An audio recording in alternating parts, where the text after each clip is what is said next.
क्योंकि कई बार पहले भी, अभी कुछ दिनों पहले की ही बात है, एक बहन जी ने फ़ोन किया और फ़ोन कर कर कहा कि आप योग के ऊपर बहुत बोलते हैं। मेरी आपसे रिक्वेस्ट है कि कृपया भक्ति को समझाने का प्रयास भी करें। फ़ोन पे उनसे चर्चा हुई और मैंने उन्हें कह दिया कि भाई भक्ति योग में कोई अंतर नहीं है। ठीक, अगर आप पानी को कहिए H2O और उसे कहिए वाटर या पानी, तो कितना अंतर है? H2O जो है वो थोड़ा साइंटिफिक नेम हो गया। H2O जो है वो थोड़ा-सा साइंटिफिक नेम हो गया, टेक्निकल वर्ड हो गया। और जो पानी है, जो वाटर है, वो एक बोलचाल की भाषा में जो हम बोलते हैं, वाटर कहते हैं पानी को। तो H2O और वाटर में कितना फ़र्क है? बस उतना ही फ़र्क है योग और भक्ति में। योग एक वैज्ञानिक दृष्टि से दिया हुआ नाम है, ठीक? और भक्ति, ऐसा नहीं कि भक्ति वैज्ञानिक दृष्टि से दिया हुआ नाम नहीं है, भक्ति भी है, परंतु भक्ति ज़्यादा व्यावहारिक है। अर्थात भक्ति शब्द का प्रयोग व्यावहारिकता में अधिक है। इतना ही फ़र्क है योग और भक्ति का, कोई विशेष फ़र्क नहीं है। आज हम इस विषय को समझने का प्रयास करेंगे कि भक्ति क्या है और आत्मा पर अनुसंधान क्या है, भक्ति क्या है और आत्मा पर अनुसंधान क्या है। इन दो विषयों को ही हम चर्चा में लेंगे और इन दोनों विषयों के बीच में संबंध क्या है, इन दोनों विषयों के बीच में संबंध क्या है वह भी समझने का हम प्रयास करेंगे। तो आत्मा अनुसंधान, सेल्फ एनालिसिस या सेल्फ रिसर्च, एनालिसिस का मतलब हो जाएगा विश्लेषण, आत्म विश्लेषण, आत्म अवलोकन। लेकिन आत्मा अनुसंधान, स्वस्वरूप अनुसंधान, स्वस्वरूप बोधेन, शास्त्रों में जो शब्द प्रयोग हुआ है, तो विवेक चूड़ामणि में भी इस विषय को आगे के श्लोकों में लिया गया है। तो विवेक चूड़ामणि के अंदर हमने यह देखा कि ब्रह्म ज्ञान का अधिकारी कौन है, ब्रह्म ज्ञान का अधिकारी कौन है, ब्रह्म ज्ञान का साधन क्या है। तो ब्रह्म ज्ञान के साधन में साधन चतुष्टय की चर्चा आती है। कल हमने साधन चतुष्टय पर चर्चा पूरी सुनी है, ठीक, जिसमें कि विवेक है, वैराग्य है, साधन में षट संपत्ति है, षट संपत्ति में शम दम उपरति तितिक्षा समाधान मुमुक्षता, यह 6 चीजें षट संपत्ति में आती हैं। और चौथा साधन है मुमुक्षता, मुमुक्षता अपने आप में साधन है। चौथा साधन मुमुक्षता है। षट संपत्ति में शम दम उपरति तितिक्षा समाधान और श्रद्धा, यह षट संपत्ति है। और मुमुक्षता जो है वो स्वयं ही चतुर्थ साधन है।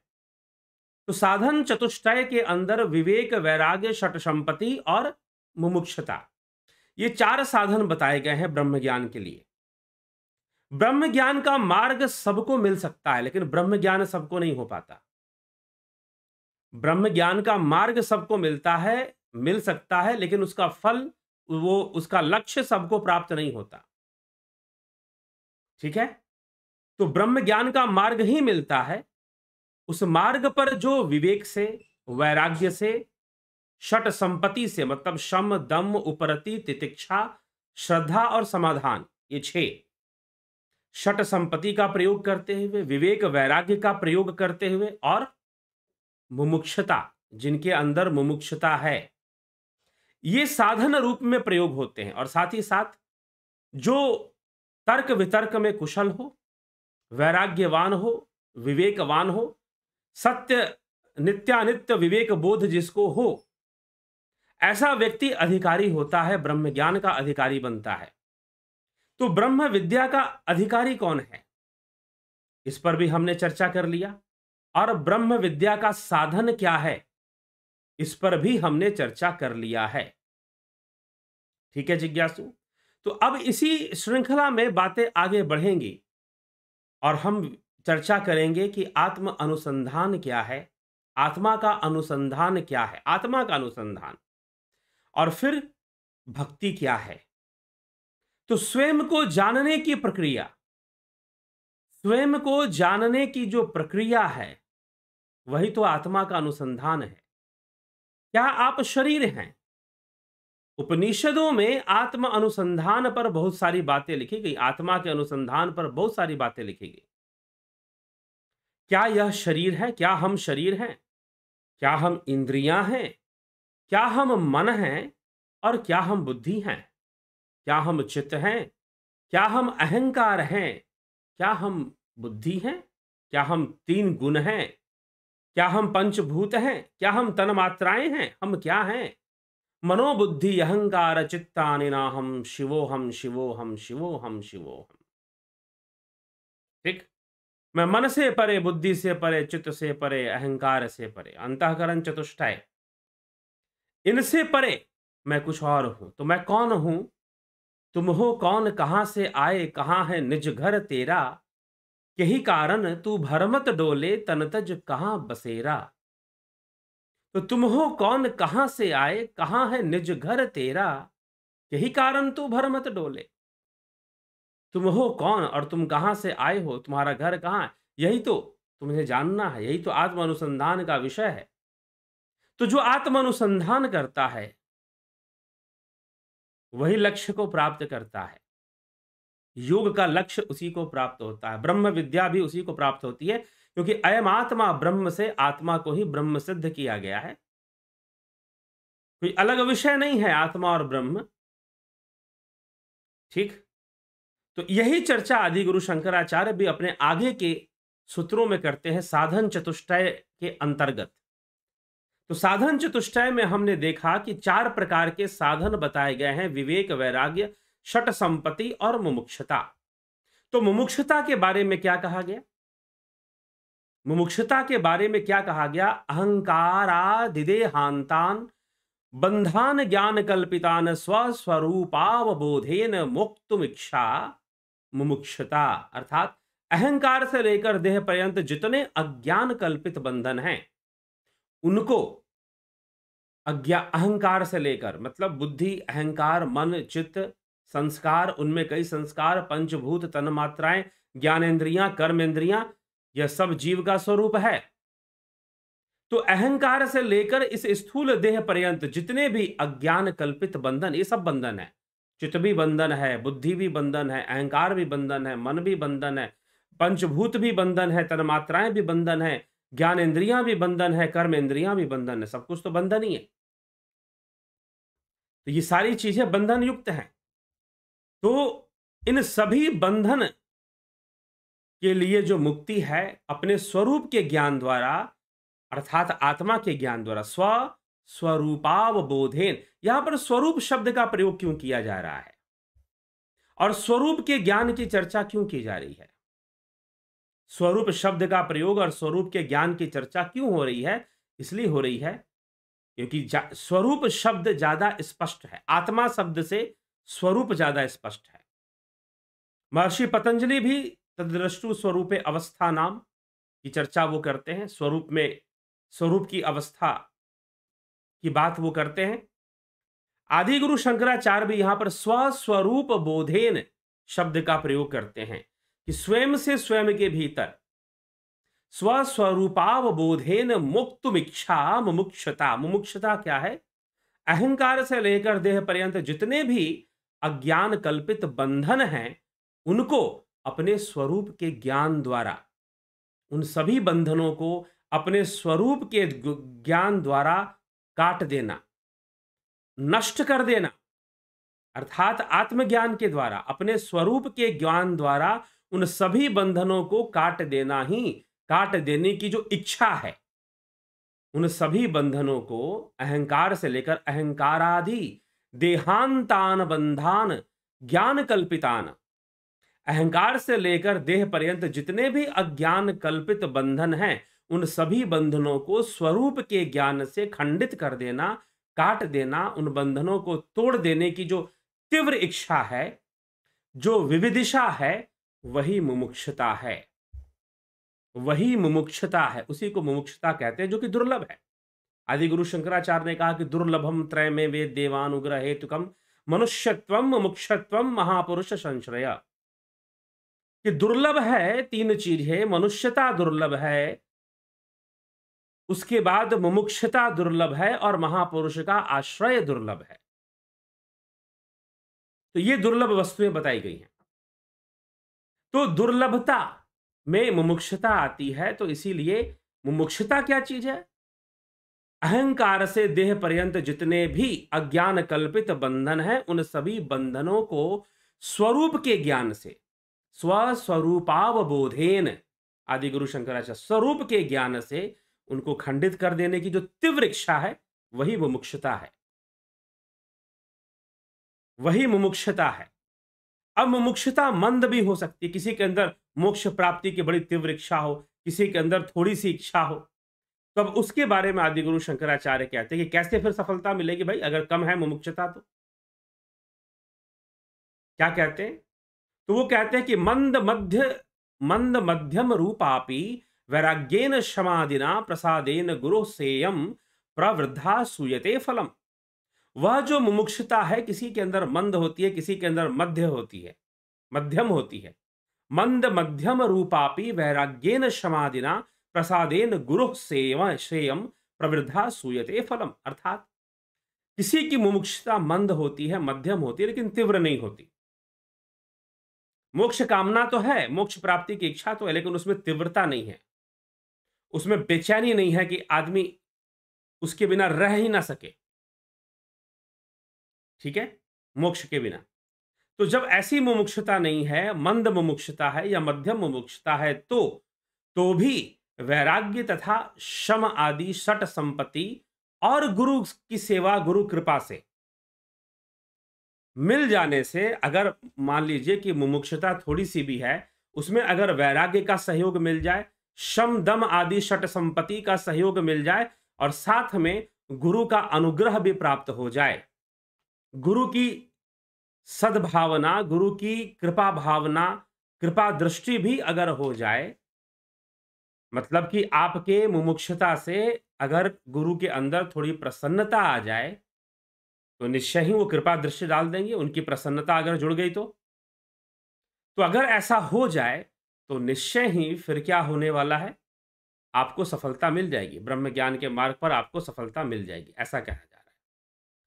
फिर आगे कहते हैं कि वैराग्यम च मुमुक्षुत्वम तीव्र यस्य तो विद्यते तस्मिन्ने वार्थवन्तः स्यु फलवन्तः शमादयः।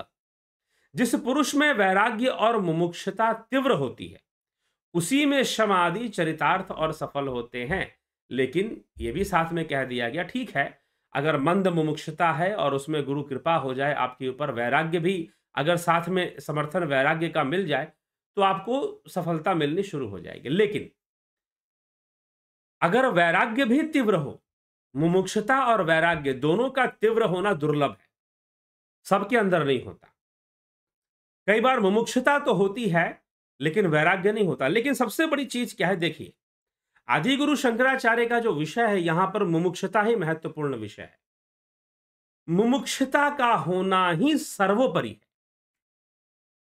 सर्वोपरि है, ये ध्यान रखिए। मुमुक्षुता मतलब क्या है कि अहंकार से लेकर देह पर्यंत जितने भी अज्ञान युक्त बंधन हैं, उन सभी बंधनों को स्वरूप के ज्ञान से, स्वरूप के ज्ञान से खंडित करने की जो तीव्र इच्छा है, तोड़ो कारा तोड़ो, कारा से बाहर निकलने की जो तीव्र इच्छा है, ठीक, बंधन से मुक्त होने की, सांसारिक यह जो इंद्रियों का बंधन है अहंकार से देह पर्यंत।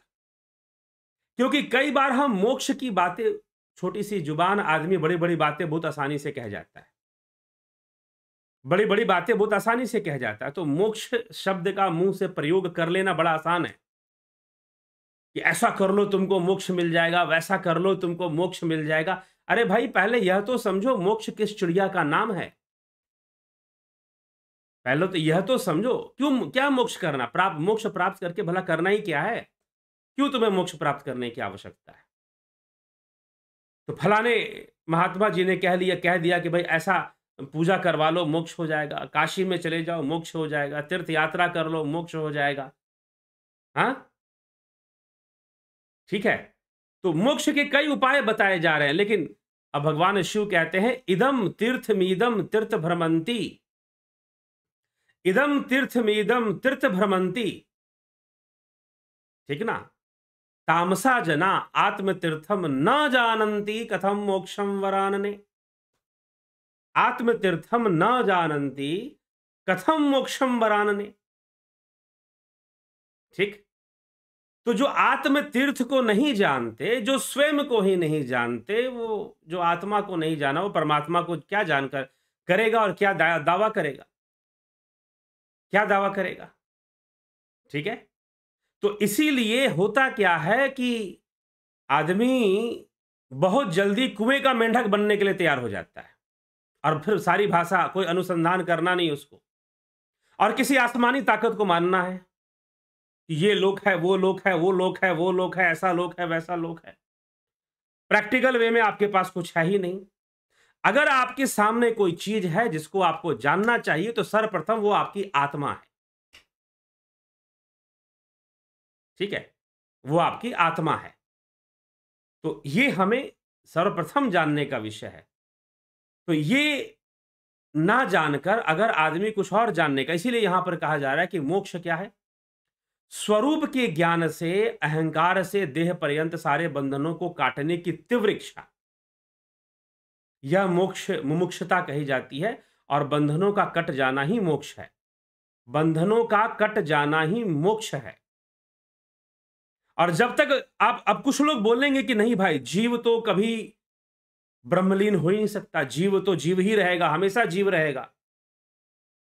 जीव तो जीव ही रहेगा,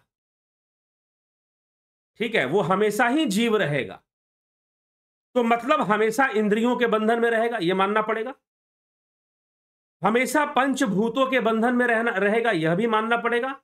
अगर आप कहते हो कि जीव हमेशा जीव ही रहेगा, तो इसका मतलब वो हमेशा पंचभूतों के बंधन में रहेगा, हमेशा इंद्रियों के बंधन में रहेगा। और अगर आप ये कहते हो कि नहीं, जीव की अलग सत्ता है, तो कहीं ना कहीं वो ईश्वरीय सत्ता को सीमित कर रहा है, क्योंकि दो सत्ताएं अगर होंगी, अगर दो सत्ताएं होंगी, तो कहीं ना कहीं वो एक दूसरे को सीमित करना शुरू कर देंगे। अगर मान लीजिए पृथ्वी पर कितने राज्य हैं, उनके अलग अलग राजा, प्रधानमंत्री, प्रेसिडेंट हैं, उनकी अलग अलग सरकारें हैं, तो सब एक दूसरे को लिमिट कर रहे हैं, सबकी अपनी अपनी सीमा निश्चित है।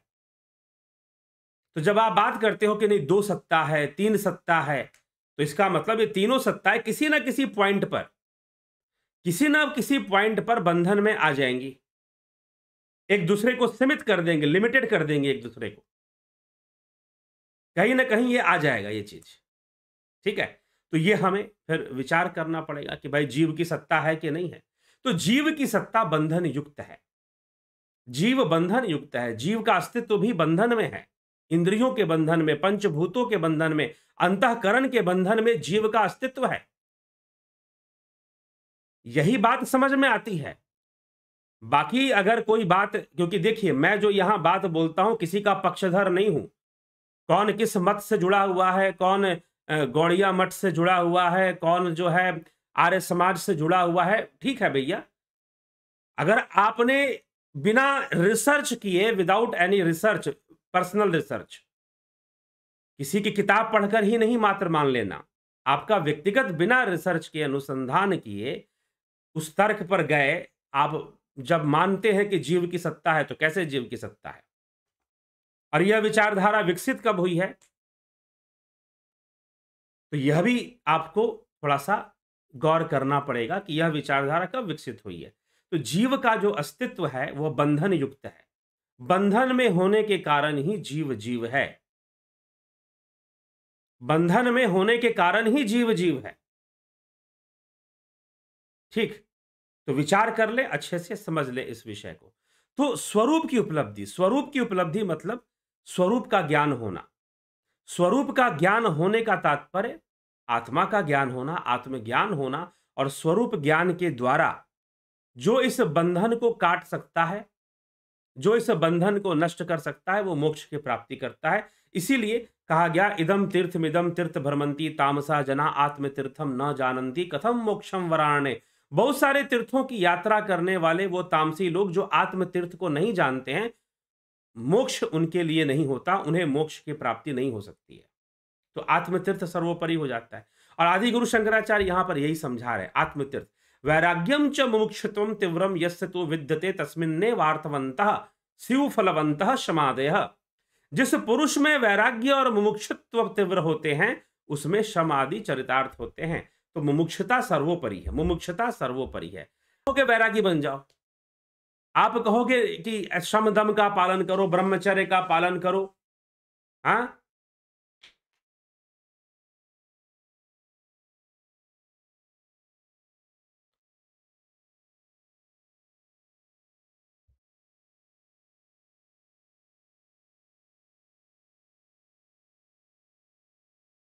जिज्ञासु मित्रों बहुत बहुत अभिनंदन है आपका दिव्य सृजन स्पिरिचुअल में।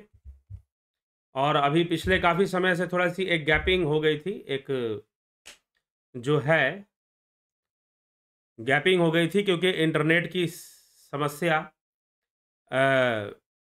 थी और इंटरनेट की समस्या के कारण ये थोड़ा सा गैप आपको बफरिंग दिखाई दिया। चलिए हम अपने विषय पर फिर से आते हैं और चर्चा को, क्योंकि महत्वपूर्ण विषय है आज का, महत्वपूर्ण विषय है इसीलिए, नहीं तो गैपिंग थोड़ी लंबी हो गई तो मेरा मन बीच में किया कि चलो अब कल करेंगे इस चर्चा को पूरा, लेकिन विषय महत्वपूर्ण है इसीलिए साथ में ही इसको पूरा कवर करना जरूरी लगा मुझे। और इसी उद्देश्य से फिर से थोड़ी सी बाधा, कुछ टेक्निकल प्रॉब्लम बीच में आई जिससे कि बाधा आ गई थी। चलिए कोई बात नहीं, आगे बढ़ते हैं और विषय को पूरा करते हैं। तो हम चर्चा कर रहे थे आत्म अनुसंधान के ऊपर, आत्मा का अनुसंधान और भक्ति क्या है, इन दो विषयों पर। तो आदि गुरु शंकराचार्य की जो विवेक चूड़ामणि है उस पर यह आधारित चर्चा है और उस पर यह आधारित चर्चा आगे बढ़ रही है।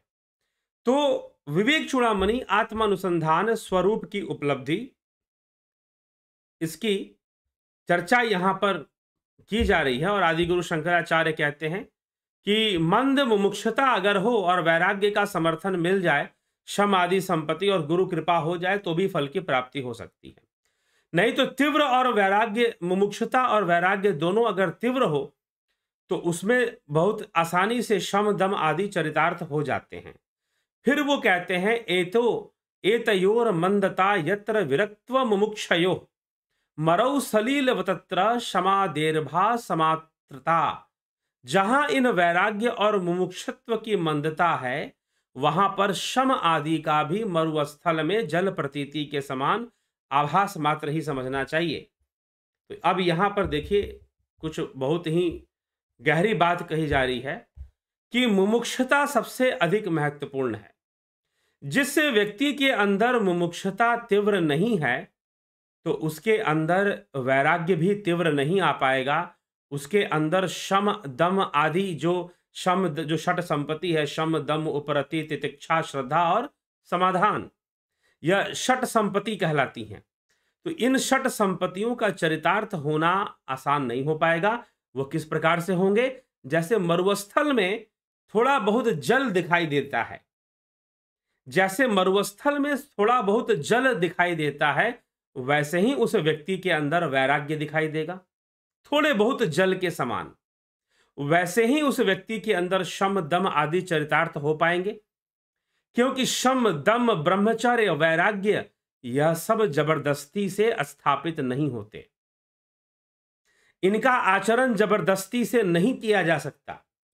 जिस व्यक्ति के अंदर, जिस मुमुक्षु के अंदर, जिस जिज्ञासु के अंदर अपने जीवन को अहंकार मुक्त करने की, अहंकार से लेकर देह पर्यंत जितने भी बंधन हैं, देह युक्त कल्पित बंधन जितने भी हैं, उन सबको खंडित करने की तीव्र इच्छा जिसमें आ गई है वो मुमुक्षु है।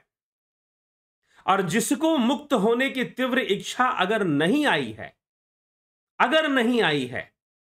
अगर वो सही से मुमुक्षु नहीं बन पाया है, तीव्र इच्छा मुमुक्षु मोक्ष प्राप्त करने की अगर उसके अंदर नहीं आ पाई है उस व्यक्ति के अंदर, तो वैराग्य भी हो सकता है कि एक समय पर वैराग्य का उबाल आ जाए, एक समय पर एकदम निष्कलंक ब्रह्मचारी बन जाए। वो एक समय के लिए, कुछ देर के लिए टिक नहीं पाएगा लंबे समय तक, क्योंकि अभी तक मोक्ष की तीव्र इच्छा उत्पन्न नहीं हुई है। मोक्ष की तीव्र इच्छा उत्पन्न नहीं हुई है। तो आदि गुरु शंकराचार्य यहां पर अपना एक दावा दे रहे हैं कि भाई, जिसको बंधन मुक्त होने की, अहंकार से लेकर देह पर्यंत जितने भी कल्पित विषयों का बंधन है, उन सभी बंधनों को खंडित कर कर मुक्त होने की जिसकी इच्छा नहीं है, वह वैराग्य का पालन, वैराग्य भी उसमें पनपेगा नहीं। शम दम आदि षट संपत्ति भी उसमें कैसे दिखाई देंगे? जैसे मरुस्थल में पानी दिखाई देता है। मरुस्थल में जैसे पानी दिखाई देता है, मरुस्थल में जैसे जल दिखाई देता है, वैसे ही आपको शम दम आदि उस साधक के अंदर, उस जिज्ञासु के अंदर दिखाई देंगे। और जिसके अंदर मुमुक्षुता तीव्र हो गई, वैराग्य भी तीव्र पकड़ेगा। क्योंकि जिसने यह ठान लिया कि भाई बहुत हो गया, ये संसार का सुख दुख बहुत हो गया, या इंद्रियों का लुभावनी दृश्य, मायावी दृश्य, इन इंद्रियों के माध्यम से जो माया दिखाई देती है, इन इंद्रियों के माध्यम का जो मायावी दृश्य है, वह भी बहुत हो गया। बहुत सुख भोगा, बहुत दुख भोगा, बहुत व्यंजन खाए, बहुत नहीं खाए, बहुत कुछ जीवन में चल रहा है, बहुत धन कमा लिया, फिर भी सुखी तो नहीं हो पाए।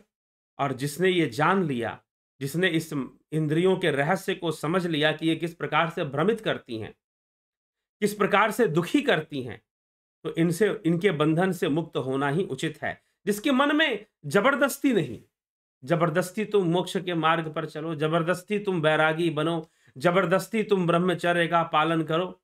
गुरुजी लगे हुए हैं चेलों को जबरदस्ती करवाने में, ठीक है, डंडा मार मार के। तो जबरदस्ती वाली बात नहीं है, मुमुक्षुता जबरदस्ती नहीं आ सकती है। इसलिए मुमुक्षुता दुर्लभ है, मुमुक्षुता महत्वपूर्ण है। अगर आप उच्च कोटि के मुमुक्षु हो जाओगे, तो आपके अंदर वैराग्य भी आएगा। आपके अंदर, आपके लिए शम दम उपरति तितिक्षा, श्रद्धा और समाधान, इनका पालन करना भी आपके लिए सरल हो जाएगा। अगर मुमुक्षुता आपके अंदर आ गई तो, तीव्र मुमुक्षुता आपके लिए, तो इसीलिए मुमुक्षुता सबसे बड़ा साधन बनती है। इसलिए मंद मुमुक्षुता से काम नहीं चलेगी। जिसके अंदर मुमुक्षुता मंद होती है ना, तो उसके अंदर वैराग्य कैसे दिखाई देगा? जैसे समंदर में, जैसे कि मरुस्थल में थोड़ा थोड़ा पानी कहीं कहीं दिख जाएगा भ्रम के रूप में। मृग मरीचिका जिसको कहते हैं। मरुस्थल में क्या होता है? रेत के ऊपर ना जब सूर्य की किरणें गिरती हैं तो वो चमकती हैं, और उनकी चमक से ऐसा लगेगा जैसे कि पानी है वहां पर। दूर से देखोगे पानी नजर आएगा, लेकिन पानी होता नहीं है। यही तो मृग मरीचिका है। वो भागेगा पानी के लिए, लेकिन पानी वहां पहुंचेगा, पानी मिलेगा नहीं, पानी मिलेगा नहीं। यही तो है। आदमी बाहर से वैरागी दिखना शुरू कर देता है। आदमी बाहर से वैरागी दिखता है, दाढ़ी बाल बढ़ा लिया गया है, कपड़े रंगवा लिए गए, आदमी बाहर से वैरागी दिखता है, लेकिन अंतर में कितना वैरागी है? जबरदस्ती ब्रह्मचर्य का पालन करवाया जा रहा है कि अरे कर भाई, ब्रह्मचर्य का पालन कर, स्वस्थ होने के लिए कर। नहीं, जब तुम्हारे अंदर मुमुक्षुता आ जाएगी, मुमुक्षा अर्थात मोक्ष प्राप्ति की कामना। मोक्ष का अर्थ क्या है? अहंकार से देह पर्यंत जितने भी कल्पित विषयों का बंधन है, उन सभी बंधनों से, बंधनों को काटने की जो इच्छा है, खंडित करने की जो इच्छा है, वही मुमुक्षुता है। और खंडित हो जाना ही मोक्ष है, खंडित हो जाना ही मोक्ष है। ठीक है, तो यही हमें समझना है। तो इसलिए मुमुक्षुता को बहुत महत्व दिया गया है यहां पर। तो चलिए, तो वैराग्य तभी आएगा, शमदम तभी काम करेंगे, नहीं तो जबरदस्ती के काम नहीं करने वाले। तो इतना पहले अच्छे से समझ लेना चाहिए। अब आगे कहते हैं कि मोक्ष कारण सामग्र्याम भक्तिरेव गरीयसी स्वस्वरूपानुसंधानम भक्तिरित्यभिधीयते स्वात्म तत्वानुसंधानम भक्तिरित्य परे जगुः। मुक्ति के कारण रूप सामग्री में मोक्ष कारण सामग्रयाम, मोक्ष कारण सामग्रयाम अर्थात मोक्ष प्राप्ति के कारण रूप जो सामग्री में भक्ति रेव गरीयसी, भक्ति ही सबसे बढ़कर है। अगर आपको मोक्ष प्राप्त करना है तो सबसे बड़ी सहायता कौन करेगी? भक्ति करेगी। भक्ति से ही मोक्ष होगा, भक्ति से ही मोक्ष होगा। लेकिन अब भक्ति क्या चीज है? हाँ, भक्ति से ही मोक्ष हो जाएगा जी, हम भक्ति करेंगे, अब हम बैठ गए कुछ करने के लिए। कोई व्रत कर रहा है, कोई उपवास कर रहा है, कोई नाम ले रहा है, कोई कुछ कर रहा है। बहुत कुछ लोग किए जा रहे हैं भक्ति के नाम पर। तो भक्ति करे सब लोग संतो, मनमुख थाई ना पाई, भक्ति करे पर विधि ना जाने, दूजे रे मन लाई। भक्ति करे पर विधि ना जाने, दूजे रे मन लाई। सही से पता ही नहीं तो फिर करोगे क्या? भक्ति के नाम पे पता नहीं क्या क्या कर जाओगे, लेकिन भक्ति नहीं कर पाओगे। भक्ति के नाम पर बहुत कुछ कर जाओगे, लेकिन भक्ति नहीं कर पाओगे, ये समस्या है। इसलिए आदि गुरु शंकराचार्य यहां पर समझा रहे हैं। क्या समझा रहे हैं? कि मोक्ष कारण सामग्र्याम भक्ति रेव गरीयसी, मुक्ति के कारण रूप सामग्री में भक्ति ही सबसे बढ़कर है।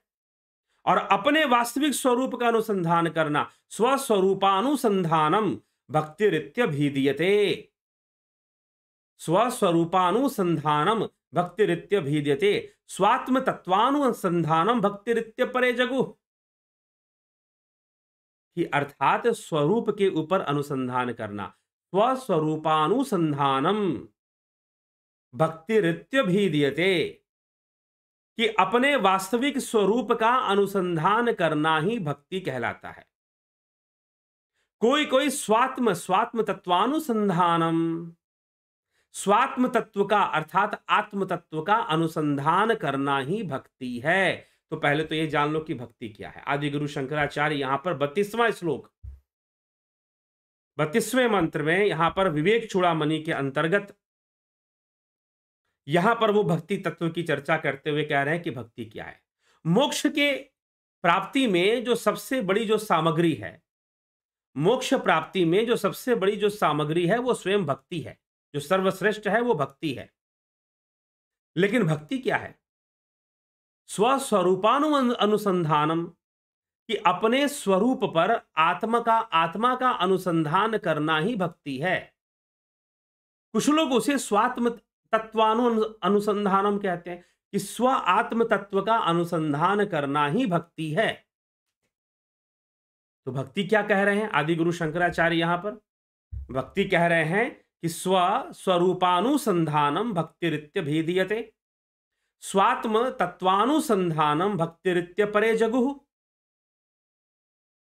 स्वात्म तत्व का अनुसंधान ही भक्ति है, वास्तविक स्वरूप का अनुसंधान ही भक्ति है, और स्वात्म तत्व का अनुसंधान ही भक्ति है।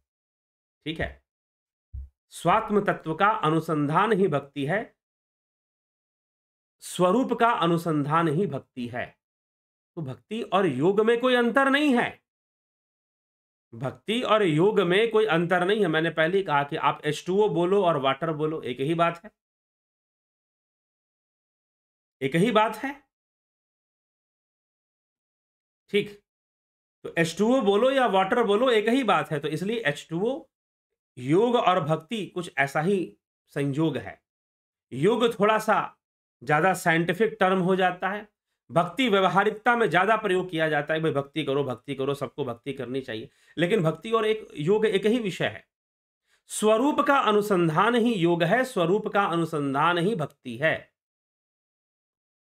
स्वरूप का अनुसंधान ही योग है और स्वरूप का अनुसंधान ही भक्ति है। ठीक, इस प्रकार से समझना चाहिए। और यही आदि गुरु शंकराचार्य यहां समझाने में लगे हुए हैं कि भाई भक्ति क्या चीज है। तो वो कह रहे हैं कि वास्तविक स्वरूप का अनुसंधान, स्वस्वरूपानुसंधानम भक्तिरित्यभिधीयते, स्वात्म तत्वानुसंधानम भक्तिरित्यपरे जगु। स्वात्म तत्व का अनुसंधान करना ही भक्ति है, स्वरूप का अनुसंधान करना ही भक्ति है।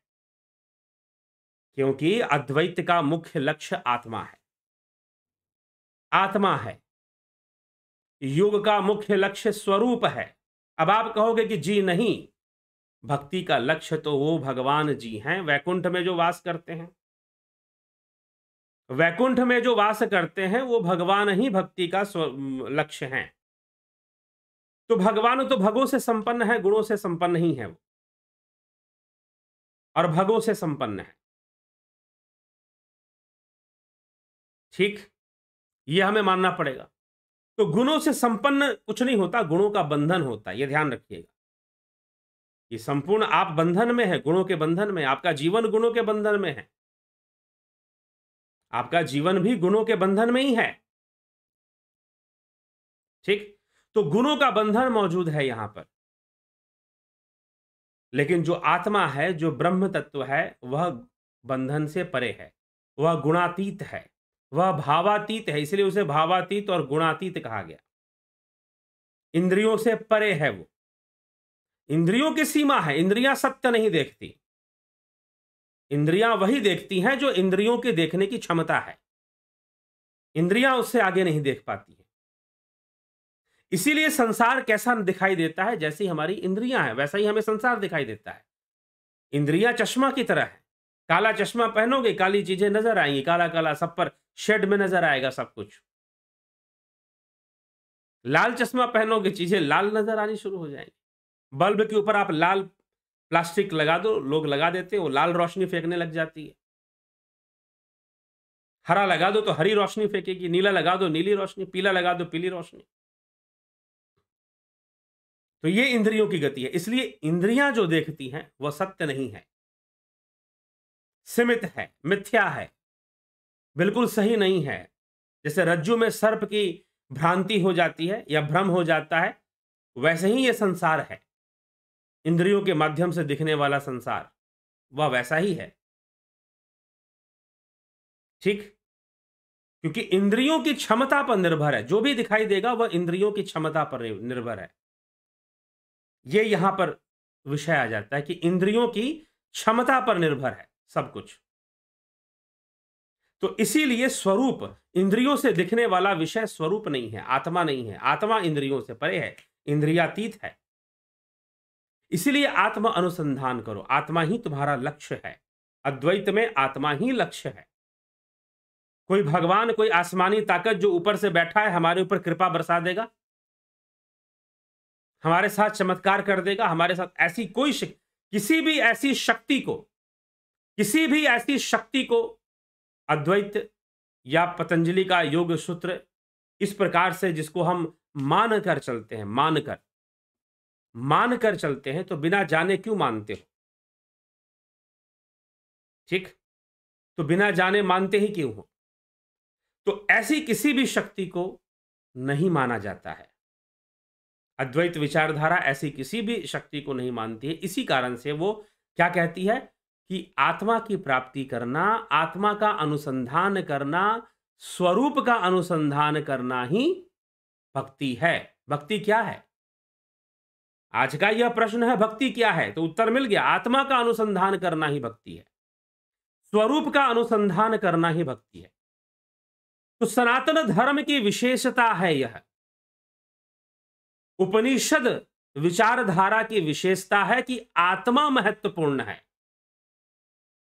आप इस फर्क को समझिए कि विदेशी विचारधाराओं में, जिनको आप धर्म कहते हैं, आप कहते हो बहुत सारे धर्म है, बहुत सारे धर्म नहीं हुआ करते, इसीलिए बार बार रिपीट करके बताना पड़ता है कि धर्म के आधार पर, अगर धर्म की हम निरुक्त में चले जाएं, एपिस्टेमोलॉजी में अगर हम चले जाएं, धर्म शब्द के एपिस्टेमोलॉजी में हम चले जाएं, तो धर्म शब्द जो है वह रिलीजन नहीं है, इसलिए एक ही धर्म है ऐसा कहा जाता है। ऐसा कहा जाता है कि एक ही धर्म है।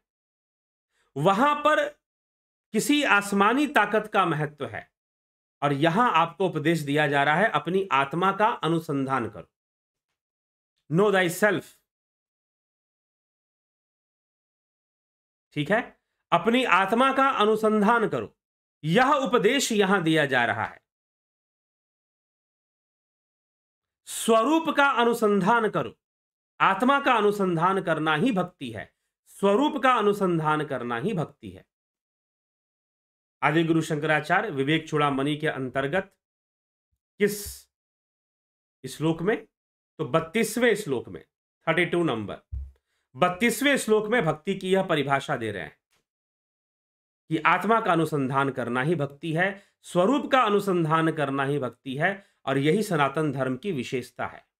यही सनातन धर्म विश्व की दूसरी मान्यताओं से, जो किसी आसमानी ताकत को मानने में लगे हुए हैं, और ऐसी बात नहीं है, हिंदू समाज में भी बहुत सारे लोग किसी ना किसी आसमानी ताकत को मानते हैं, कुछ ऐसे ही सत्ता को मानने में जो लगे हुए हैं। आत्मा का अनुसंधान छोड़ दिया, आत्म तीर्थ को छोड़कर जो भटक रहे हैं, और आत्मा का अनुसंधान छोड़कर जो भटक रहे हैं, भला वो कैसे उनको सनातनी कैसे कहा जाए? तो इसीलिए आदि गुरु शंकराचार्य यहां पे कह देते हैं कि आत्मा का अनुसंधान करना ही भक्ति है। तो आप भक्ति कर रहे हो कि नहीं कर रहे हो, या भक्ति के नाम पे कुछ और कर रहे हो, ये बता दो। आत्मा का अनुसंधान चल रहा है कि नहीं चल रहा है? अगर आत्मा का अनुसंधान चल रहा है तो समझो कि भक्ति हो रही है, अन्यथा भक्ति के नाम पर लोग आजकल बहुत कुछ कर रहे हैं। लोग गांजा पीकर भी बोलेंगे हम भक्ति कर रहे हैं, ठीक है? तो भक्ति के नाम पर आजकल बहुत कुछ चल रहा है। आप विचार करें, यहां पर मैंने ये शास्त्र प्रमाण आपको दे दिया है। आत्म अनुसंधान करना ही भक्ति है, स्वरूप अनुसंधान करना ही भक्ति है। यह शंकर भाष्य के ऊपर है, शंकराचार्य की वाणी के ऊपर यह आदिगुरु शंकराचार्य ने जो विवेक चूड़ामणि में जो दिया है, उस पर उन्होंने ये बात बताई है। तो आप समझे, विचार करें और आत्मान्वेषण करें कि क्या आपकी भक्ति हो रही है कि नहीं हो रही है, आप भक्ति कर रहे हैं कि नहीं कर रहे हैं, आपका योग आगे बढ़ रहा है कि नहीं बढ़ रहा है। अगर आत्म अनुसंधान में लगे हैं तो आप भक्ति के मार्ग पर हैं, निश्चय ही हैं। और अगर आत्म अनुसंधान में अगर आप नहीं हैं तो आप भक्ति के मार्ग पर ना हैं, ऐसा समझे, ठीक? हाँ, बाकी देव पूजन का मार्ग, भावनात्मक मार्ग, वो अपनी जगह पर, उसका अलग विषय है। लेकिन यहां पर भक्ति शब्द और भक्ति के लिए, और भक्ति और योग में ये दो शब्द क्या अलग अलग है? एक ही अर्थ है। भक्ति का मतलब जुड़ना, विभक्ति का मतलब अलग होना, योग का मतलब जुड़ना, वियोग का मतलब अलग होना। दोनों शब्दों का अर्थ अलग अलग नहीं है। इसीलिए मैंने प्रारंभ में ही कह दिया कि योग और भक्ति में इतना ही अंतर है जितना कि वाटर और H2O। अगर तुम H2O बोलो और फिर वाटर बोलो, बात तो एक ही है। एक टेक्निकल टर्म है और एक कॉमन टर्म है, एक जनरल टर्म है वाटर, और एक टेक्निकल टर्म है H2O, केमिस्ट्री का टर्म है H2O, वाटर, ठीक? हाइड्रोजन और ऑक्सीजन मिलकर वाटर बना देते हैं। तो H2O एक टेक्निकल, इसीलिए योग एक टेक्निकल टर्म है और भक्ति एक व्यवहारिक, एक कॉमन टर्म है जो इस्तेमाल होता है। भक्ति और योग में कोई बहुत बड़ा अंतर नहीं है। तो चलिए, बहुत इतना ही अंतर है, शब्दों का ही, बोलने का, उच्चारण का ही अंतर है, बाकी एक ही प्रक्रिया है। तो पीछे भी मैंने इस विषय पर चर्चाएं की हैं, योग और भक्ति में क्या अंतर है, ठीक है? तो चलिए आगे बढ़ते हैं और आपके टिप्पणियों को भी देखते हैं, कमेंट्स को भी देखते हैं। समय काफी हो गया है, बीच में व्यवधान के कारण भी समय बढ़ गया, कोई बात नहीं, चलते हैं, आगे बढ़ते हैं। गीता ज्ञान और उपनिषद ज्ञान देने के लिए बहुत बहुत आभार गुरुजी। मेरा मन पुराणों की कथाओं से हट गया है, तत्व ज्ञान में रुचि बढ़ गई है। बहुत अच्छी बात है। जब पंच महाभूत में बायो आ जाता है तो प्राणों को 24 तत्वों में क्यों गिना जाता है? पंच महाभूत में बायो आ जाता है, बायो शब्द किसके लिए आप प्रयोग कर रहे हैं? और नहीं जी, पंच महाभूत भी 24 तत्वों के अंतर्गत हैं। 24 तत्वों में पंच महाभूत भी आ जाते हैं। बुद्धि, अहंकार, मन, चित्त, फिर पंच ज्ञानेंद्रियां, पंच कर्मेंद्रियां, पंचभूत और पंच तन्मात्राएं, इनको मिलाकर 24 तत्व होते हैं। 5वां 25वां पुरुष है, ठीक? तो पंच महाभूत भी 24 तत्वों के में 5 तत्व ये भी आते हैं। मुमुक्षु श्री कृष्ण क्या जन्म से ही सेल्फ रियलाइज थे या उनको गुरु संदीपनी ने आत्मज्ञान का मार्ग दिखाया? वो जन्म से भी सेल्फ रियलाइज थे क्योंकि वो जन्म सिद्ध थे, इसी कारण से वो सिद्ध भी थे। लेकिन जो आत्मज्ञान की जो प्रक्रिया है गुरु के द्वारा, उससे भी वो जुड़े, उसको भी उन्होंने प्राप्त किया। चंदन जना जी, भारतीय हिंदू देर नबो जागरानेर अलय अलौकिक करार जनय आप कोटि कोटि धन्यवाद जी। धन्यवाद आपका। सत्यम एवं जयते। श्रीमद् भगवद गीता का मुख्य उद्देश्य सार क्या है जिससे मनुष्य उस मार्ग पर आगे बढ़ पाए? आत्म कल्याण, जगत कल्याण हेतु भगवत गीता का सार यही है कि आप आत्मज्ञान के मार्ग पर आगे बढ़ें, आप स्वयं को जाने, मूल तत्व को जाने, तत्व को जाने, सनातन धर्म को जाने और निष्काम कर्मयोग करें और अपनी कर्तव्य पालना करते हुए, अपने कर्तव्यों की पालना करते हुए, ठीक है, आप अध्यात्म के मार्ग पर, आत्म अनुसंधान के मार्ग पर आगे बढ़िए। उषा श्रीवास्तव जी, मुमुक्षु जी, जीवन मुक्त व्यक्ति के माने के बाद उसका सूक्ष्म शरीर टू बर्थ डेथ साइकिल से मुक्त हो जाता है। तो सूक्ष्म शरीर का क्या होता है? सूक्ष्म, वो जीव अपनी इच्छा से शरीर धारण करता है, इसीलिए वो जीवन मुक्त है। विक्रम सिंह जी, गौरव की तरफ से कोटि कोटि प्रणाम। Raju Pal ji, ज्ञावली Sharma, Sandeep Barack, Avani Pradhan ji, Kamlesh Upadhyay, Ramesh Peshwani, Romesh Chopra, Arjan Chauhan, Yogendra Pandit, Ram Niwas Meena, जोंती Dutta, Bimla Shah, Ratan Singh, brief about हिता नाढ़ी, शॉर्ट काइंडली ब्रीफ अबाउट हिता नाढ़ी। अभी तो चलिए, अभी इसके लिए समय नहीं है और कभी बाद में इस पर चर्चा होगी। तो सुनिधि पाठक, सविता नायक, गंभीर शाह, भिकू कुचाड़िया, कमल प्रजापति, तत्व ज्ञान के लिए एक सरल पुस्तक का नाम बतला दे। तत्व ज्ञान के लिए पुस्तक से प्रेरणा मिलेगी, तत्व ज्ञान नहीं मिलेगा। पुस्तक से प्रेरणा मिलेगी, तत्व ज्ञान नहीं मिलेगा। तत्व ज्ञान तो ध्यान योग से मिलेगा, ठीक है, ध्यान योग से ही संभव है, अष्टांग योग से ही संभव। प्रेमानंद महापात्रा, अभिनंदन है। सविता नायक, बद्रीलाल जी, शत शत नमन आपको। गुरु जी ने आपको पूछना चाहता हूं कि विभिन्न जातियों में भगवान भक्ति करते हैं और विभिन्न जातियों में भी भगवान ने जन्म लिया है। अलग अलग जातियों में भक्ति करने से उनका लक्ष्य सही है। कोई किसी भी कुल में जन्म ले, अगर जाति का अर्थ यहां पर कुल है, जाति का अर्थ वैसे योनि है। योग सूत्र में, पतंजलि योग सूत्र में जाति का अर्थ योनि है। जिस योनि में जन्म होता है वही उसकी जाति होती है। लेकिन अगर आप यहाँ पर कुल का नाम ले रहे हैं भाई, तो जाति जो बना दी गई है तो उसका नाम ले रहे, तो कोई किसी भी जाति में हो करेगा तो सफलता मिलेगी, उसे भक्ति करेगा।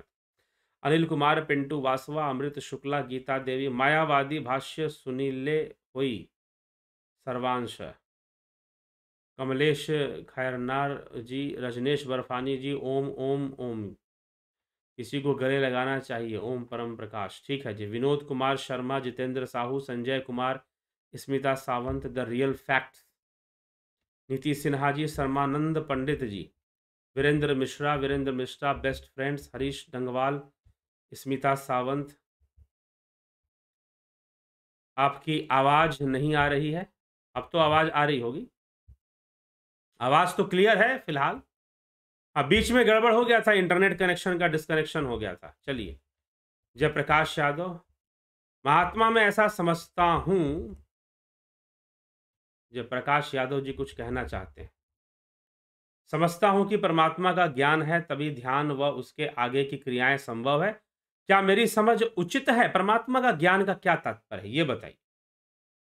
परमात्मा के ज्ञान का क्या तात्पर्य है? परमात्मा क्या तत्व है? पहले तो ये हमें, परमात्मा हम अपनी विचारधारा से मान लेंगे या फिर किसी की विचारधारा से मान लेंगे या शास्त्रों की विचारधारा से मान लेंगे, ये बताइए।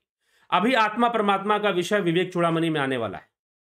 जयप्रकाश यादव जी, आत्मा परमात्मा का विषय विवेक चूड़ामणि में आने वाला है, यह बात स्पष्ट हो जाएगा। आपको जो भी ज्ञान हो रहा है वो परमात्मा की अभिव्यक्ति है, परमात्मा का ज्ञान नहीं है। अगर आप ये कहते हो कि घट में यहां प्रकाश दिख गया और मुझे परमात्मा का ज्ञान हो गया, जी नहीं, अभिव्यक्ति है, मैनिफेस्टेशन है, विवर्त है, ठीक ठीक है। तो अगर आप ये सोचते हैं कि मुझे परमात्मा का ज्ञान है तभी मैं ध्यान व उसके आगे की क्रियाएं संभव है, जी नहीं, ऐसा बिल्कुल नहीं, ठीक। क्योंकि परमात्मा भावातीत है, इसको भावातीत कहा गया है। आपको जिस भी वस्तु का ज्ञान है वो वस्तु भावातीत नहीं है। अगर आपको यहां प्रकाश दिखाई दे रहा है तो वो प्रकाश भी भावातीत नहीं है, ठीक। तो आप कहते हो कि नहीं, परमात्मा का ज्ञान ही पहले हो, बाकी ज्ञान बाद में होगा, भक्ति बाद में होगी, योग बाद में होगा,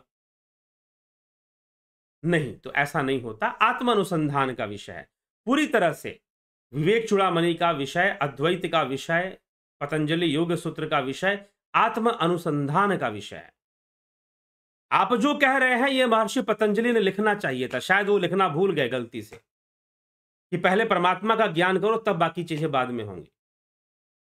आप जो कह रहे हैं वो आदि गुरु शंकराचार्य को भी लिखना चाहिए था कि पहले परमात्मा का ज्ञान करो तब मुमुक्षुता आएगी, तब वैराग्य आएगा, तब शमदम होगा। ये आदि गुरु शंकराचार्य लिखना भूल गए। आप सही हो मतलब, और वो गलत है, ये प्रमाणित हो जाएगा फिर। तो ऐसा नहीं होता है। आत्मानुसंधान करो और जितनी भी अनुभूतियां आ रही हैं परमात्मा के संदर्भ में और जो ज्ञान के संदर्भ में, जिसे आप ज्ञान कह रहे हो, वो सब की सब अभिव्यक्ति है, वो सब का सब मैनिफेस्टेशन है, वो सब का सब विवर्त है। परमात्मा अपने आप में भावातीत है, ठीक है, गुणातीत है। तो ये समझिए, वो तो लक्ष्य में आ जाएगा ना, परमात्मा का ज्ञान तो लक्ष्य बन जाएगा, लक्ष्य है वहां पर। मनगढ़ंत संस्थाओं की मनगढ़ंत बातों से मुक्त रहिए और शास्त्रों पर आकर टिकिए। लोगों ने अपनी बाजार खड़ा करने के लिए, अपना झंडा गाड़ने के लिए मनगढ़ंत विचारधाराओं को शुरू कर देते हैं। मनगढ़ंत विचारधाराओं को वो शुरू कर देते हैं, यहां समस्या हो जाती है। ठीक, इसीलिए यह आवश्यकता है कि गीता क्या कहती है उसका हम सही से एक एक श्लोक का अध्ययन करें, कोई कोई चुन चुन के अध्ययन ना करे। इसलिए विवेक चूड़ामणि पर पूरी चर्चा शुरू की जा चुकी है और हो रही है। चलिए, महा ठीक, गीता देवी कन्याकुमारी जी, गीता देव, जय आदि शंकराचार्य, जय मां कामाख्या, सोमनाथ शिंदे जी, बहुत अभिनंदन। संजय हलदर, हम कौन है, कहां से आए हैं, यही तो जानना लक्ष्य है। आत्म अनुसंधान का विषय है यह, आत्म अनुसंधान का विषय है।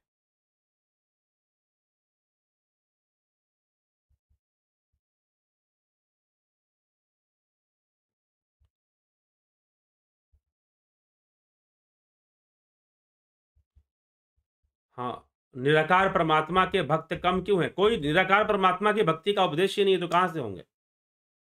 एसपी सैनी जी, जलाराम राय का, जय Shri Krishna ji, okay okay hacker, आदि शंकराचार्य निराकार के भक्त थे? जी नहीं, ऐसा कुछ भी नहीं है। आत्म अनुसंधान का क्या मतलब? आत्म अनुसंधान का मतलब ही है ध्यान योग के द्वारा जो हम अपनी गहराई में उतरते हैं। ध्यान योग के द्वारा जो हम अपने गहराई में उतरते हैं, अपनी सूक्ष्मता को जानते हैं, यह आत्म अनुसंधान का विषय है, स्वरूप की प्राप्ति का विषय है। यही निधि ध्यासन का विषय है। निधि ध्यासन का उद्देश्य है आत्मा को जानना, आत्म अनुसंधान, अपने शुद्ध स्वरूप को जानना। आदि गुरु शंकराचार्य जो कह रहे हैं, मैं मन नहीं हूं, मनोबुद्धि अहंकार चित्तानि नाहम, ना मैं मन हूं, ना मैं बुद्धि हूं, ना मैं चित्त हूं, ना मैं अहंकार हूं, ना मैं शरीर हूं, ना मैं इंद्रियां हूं, न च घ्राण नेत्रे, न च श्रोत्र जिह्वे, न च। तो इस प्रकार से भी कहा है कि मैं ना नासिका हूं, ना मैं श्रोत्र हूं, ना मैं जिह्वा हूं, ना मैं त्वचा हूं, मैं यह इंद्रियां नहीं हूं, तो मैं हूं कौन? यह जो है विषय कि मैं कौन हूं, इसको जानना ही आत्मानुसंधान। क्या मैं अहंकार हूं? मनोबुद्धि अहंकार चित्तानि नाहम, मैं मन से परे, बुद्धि से परे, चित्त से परे, अहंकार से परे, मैं शुद्ध आत्मा हूं। इसको रटना नहीं, हाँ इसका चिंतन ठीक है, परंतु ध्यान योग के द्वारा इसका अनुसंधान करना, ध्यान योग के द्वारा अपनी चेतना के शुद्ध अवस्था में पहुंचना, जहां इंद्रियों की मलिनता नहीं है, यह आत्मानुसंधान का विषय है। कमलेश खैरनर जी,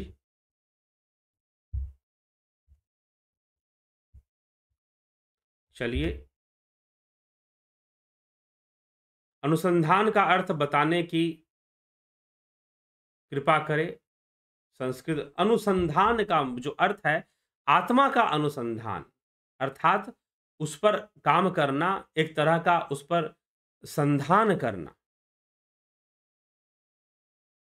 ठीक, अनुशासन का क्या अर्थ होता है बताइए? अनुशासन का क्या अर्थ होता है? योग अनुशासन का विषय है, जो स्वयं के ऊपर स्वयं के द्वारा शासन किया जाए, वह अनुशासन है। तो अनुसंधान का अर्थ भी है स्वयं का संधान है, आत्मा के ऊपर रिसर्च करना अनुसंधान का विषय है। नंदुरी पद्मा जी, आदि कुशवाहा जी, गुरुजी तंत्र और योग में क्या डिफरेंस है? तंत्र और योग में तंत्र और योग में ये दोनों अलग अलग विषय हैं, पहली बात तो ये है। हाँ, एक दूसरे के पूरक हो सकते हैं। तंत्र मतलब टेक्निक, तंत्र का मतलब है टेक्निक का प्रयोग करना, ठीक। और योग, योग का मतलब है, जो योग है चित्तवृत्ति निरोध करना, स्वरूप की उपलब्धि करना, वो योग का विषय है, ठीक। आगम और निगम क्या है बताया जा चुका है, पहले ही हम इस पर आगम निगम पर पहले ही चर्चा हम कर चुके हैं, ठीक। तो आगम निगम की व्याख्या पहले ही वीडियोस में हो चुकी हैं, आप उसको देख सकते हैं। नंदूरी पद्मा जी, बलवंत सिंह गोहिल जी, Shankar Prasad ji. When some cult labels the Supreme Guru Adi Shankaracharya as a Mayavadi, it pains a lot. How come who gave so things to realize the Atman Brahman be termed as a Mayavadi? Because their ego satisfies by calling him Mayavadi. अगर कोई आदि गुरु शंकराचार्य को मायावादी कहता है तो अपने अहंकार की संतुष्टि के लिए कहता है, उसका अपना अहंकार कहीं ना कहीं संतुष्ट हो रहा होता है, इसलिए कहता है, ठीक है। तो ब्रह्मवादी, हम ब्रह्मवादी कह सकते हैं, अद्वैतवादी कह सकते हैं, सबसे अच्छा शब्द है अद्वैतवादी। आदि कुशवाहा, श्री विद्या पंचविद्या महाविद्या ब्रह्म विद्या आत्म विद्या पराविद्या क्या है बताया जा चुका है, पहले चर्चा हो चुकी है। जो विषय चलता है उसी विषय पर आप कोशिश करें ज्यादातर प्रश्न रखें, क्योंकि आप कुछ ऐसा प्रश्न रखते हैं तो फिर उस विषय को बोलना, इसका मतलब 2 घंटा और लगाओ, ये हो जाता है, ठीक है।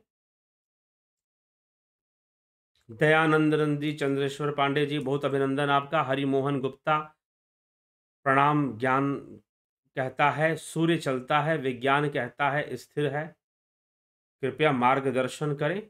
ज्ञान कहता है सूर्य चलता है, विज्ञान कहता है कि स्थिर है। कहां पर कहता है? कौन सा ज्ञान कहता है कि सूर्य चलता है और कौन सा विज्ञान कहता है कि स्थिर है, यह बता दीजिए। विज्ञान तो ऐसा बिल्कुल नहीं कहता कि सूर्य स्थिर है, तो ये प्रश्न ही बहुत गड़बड़ हो जा रहा है कि ज्ञान कहता है कि सूर्य चलता है, विज्ञान कहता है कि स्थिर है। कैसे बता दें कृपया, इसको स्पष्ट कर दें, ठीक है। सूर्य की भी अपनी उम्र है, अपनी आयु है, इसे विज्ञान भी मानता है और शास्त्र भी मानते हैं, ठीक। इसे विज्ञान भी मानता है और शास्त्र भी मानते हैं कि सूर्य जो है वह स्थिर नहीं है। सूर्य की भी अपनी आयु है, वो भी अपना जीवन जी रहा है, यह विज्ञान का भी मानना है और शास्त्रों का भी मानना है। तो ऐसा कहीं पर भी नहीं है कि ज्ञान कहता है कि सूर्य चलता है और विज्ञान कहता है कि स्थिर है। पता नहीं कौन सा ज्ञान कहता है, बाइबल में लिखा हुआ है, बाइबल कुरान में माना गया है कि सूर्य चलता है। हमारे उपनिषदों में या हमारे ग्रंथों में या फिर ज्योतिष के अंदर भी ऐसी मान्यता नहीं कि सूर्य चलता है। चलने का मतलब क्या, वो परिक्रमा करता, हाँ, वह किसी दूसरे महासूर्य की परिक्रमा करता, वो एक अलग बात है। लेकिन जो सूर्य के अपने सौरमंडल में जो 9 ग्रह हैं, वह सूर्य की परिक्रमा करते हैं, सूर्य उनकी परिक्रमा नहीं करता है। सूर्य इसीलिए देवता है, पंच देवों में सूर्य की पूजा होती है। पृथ्वी के ऊपर जो ऊर्जा है वो सूर्य के कारण है। यह हमारे शास्त्र भी मानते हैं कि पृथ्वी की पर ऊर्जा का जो भी संचालन है वो सूर्य स्वयं करता है। उपनिषदों में चर्चा हो चुकी है। हरिमोहन गुप्ता जी, आप उपनिषदों के वीडियो पर जाइए, इशादी 9 उपनिषद पर पूरी चर्चा हो चुकी है, आप उसको सुनिए, उसमें सूर्य के ऊपर चर्चा की गई है। संपूर्ण ऊर्जा का स्रोत सूर्य है, उपनिषदों के अनुसार भी और आज के वैज्ञानिक अनुसंधान के अनुसार भी। हां, दूसरे कुछ जो रिलीजन वाले जो ग्रंथ है, बाइबल कुरान जिनको आप बोलते, उनकी विचारधारा इससे भिन्न है, वहां पर सूर्य चलता है। लेकिन हमारे शास्त्रों में, यहां तक कि ज्योतिष, वेदांग में ज्योतिष भी एक शास्त्र है, तो ज्योतिष के अनुसार सूर्य पृथ्वी की परिक्रमा नहीं करता, ग्रहों की परिक्रमा नहीं करता, ग्रह सूर्य की परिक्रमा करते हैं। यही ज्योतिष के अंदर भी मान्यता है, ज्योतिष शास्त्र में भी मान्यता है। इसीलिए प्रश्न करने के लिए प्रश्न मत करिए। अगर आपके प्रश्नों में मुझे कहीं पर भी यह लगा कि प्रश्न करने के लिए प्रश्न किया जा रहा है, तो क्षमा करिएगा भविष्य के लिए, ठीक है। पहले ही मैं वो कह देता हूं, बता देता हूं, ठीक है।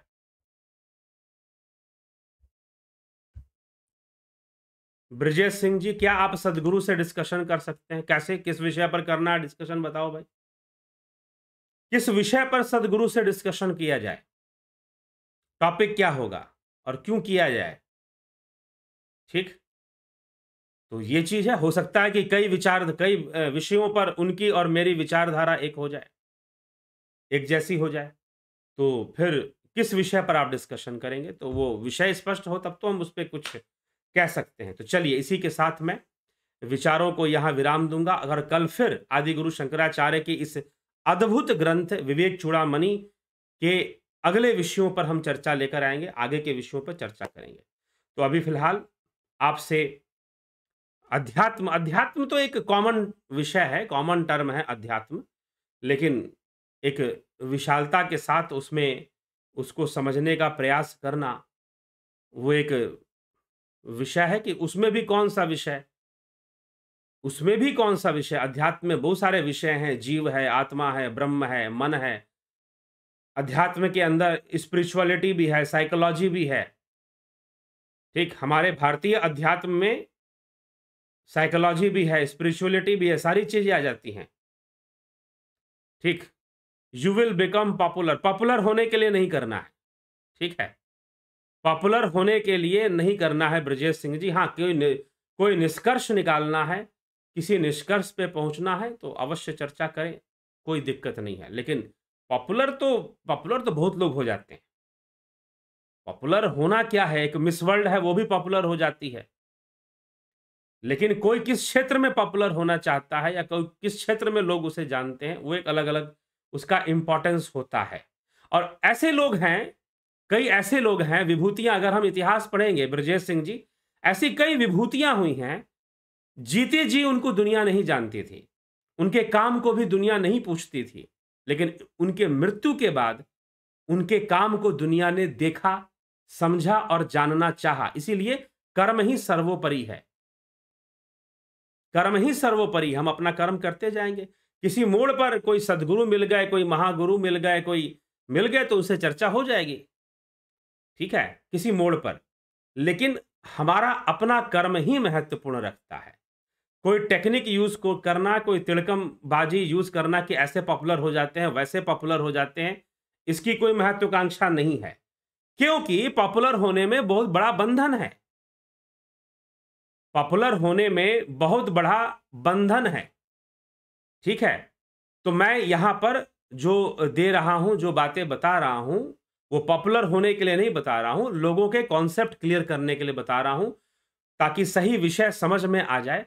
धर्म क्या है, अध्यात्म क्या है, साधना क्या है, आत्म अनुसंधान क्या है, स्वरूप की उपलब्धि क्या है, जीव क्या है, ब्रह्म क्या है, माया क्या है, इन सब के कॉन्सेप्ट्स क्लियर हो जाएं लोगों को और सनातन धर्म मजबूत हो जाए। इस उद्देश्य से मैं यह चर्चा कर रहा हूं, और कोई उद्देश्य नहीं है कि लोग मुझे सदगुरु समझें, मुझे विश्व गुरु समझें, ऐसा कोई लक्ष्य नहीं है। जहां तक हो सका अध्यात्म के मार्ग पर मानवता की सहायता कर सकूं, लोगों को की सहायक बन सकूं, बस उतना ही है। और लोग चाहे कोई गुरु मानना है ना मानना है, मैं तो खुद कहता हूं कि मत मानो, ठीक है।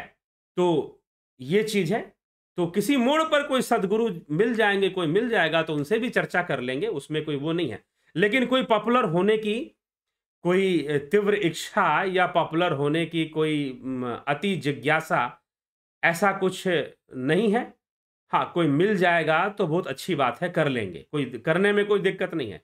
लेकिन स्पेशली पॉपुलर होने के लिए करेंगे, ऐसा कोई तीव्र इच्छा नहीं, क्योंकि कोई इच्छा ही नहीं है। क्योंकि साधु होना, संत होना, यह प्रदर्शन का विषय नहीं है, यह वेश का विषय नहीं है, ठीक है। तो इसीलिए मैं तो बार बार यहां पर राजा जनक का नाम लेते रहता हूं। उनकी पद्धति में मैं विश्वास करता हूं, राजा जनक की पद्धति में। तो इसीलिए वह साधु संत मैं बन जाऊं या फिर कुछ ऐसा हो जाए, तो गोस्वामी तुलसीदास जी लिखते हैं, कई कई तरह की बातें उन्होंने साधु संतों के बारे में लिखी हैं। तो सकारात्मक भी लिखी हैं और नकारात्मक भी लिखी हैं, सब तरह से उन्होंने लिखा है। तो इस तरह से कई बातें हैं। तो ऐसा कोई वह नहीं है कि लोग मुझे गुरु माने और सदगुरु माने और कुछ हो जाए, तो ऐसा कोई तीव्र इच्छा नहीं है, ठीक है। कॉन्सेप्ट्स क्लियर हो जाएं लोगों के, मैं कर पाऊं, बहुत अच्छी बात है। और बहुत सारे हमारे समाज में संस्थाएं और डेरे के नाम पर, संस्थाओं के नाम पर जो चीजें चल रही हैं, बहुत सारी ऐसी चीजें हैं जो लोगों को भ्रमित कर रही हैं, जो सनातन धर्म से तोड़ रही हैं। भक्ति के नाम पर कुछ और कर रहे हैं लोग। इसीलिए आज यहां भक्ति का विषय स्पष्ट करना पड़ा। विवेक चूड़ामणि में भक्ति क्या है यह बताया गया है और उसे स्पष्ट करना पड़ा। ठीक है, तो चलिए आगे बढ़ते हैं और कल चर्चा करते हैं। कल फिर आपसे मिलते हैं। बहुत बहुत आभार आप सभी का।